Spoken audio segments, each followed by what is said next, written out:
The Samuel Gompers House is a historic house at 2122 First Street Northwest in the Bloomingdale neighborhood of Washington, D.C. Built around the turn of the 20th century, it was from 1902 until 1917 home to Samuel Gompers, 1850 to 1924, who was founder and president of the American Federation of Labor from 1886 until his death.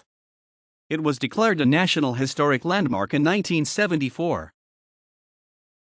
The Samuel Gompers House is one of a series of row houses on the west side of First Street and W between V and W Streets in the Bloomingdale neighborhood in northwest Washington. It is a narrow brick building, 3 stories in height and 2 bays wide. The left bay has a projecting hexagonal bay, which rises the full height to a polygonal roof capped by a finial. The entrance, in the right bay, is approached by stone steps with a low stone railing, and is topped by a carved stone lintel. The building is not otherwise of architectural interest.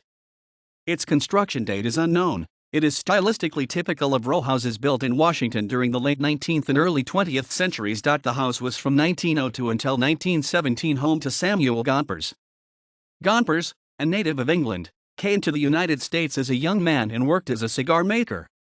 He organized a union of cigar makers that became one of the most powerful of the early 1870s. He was involved with other union leaders in laying the foundations for the American Federation of Labor, AFL, whose first president he became in 1886. His house, in addition to being his home, was often the scene of meetings related to the organization, which was in the first quarter of the 20th century the nation's most influential labor organizations. Gompers vigorously pursued its 3 goals of higher wages, shorter hours, and better working conditions for American workers.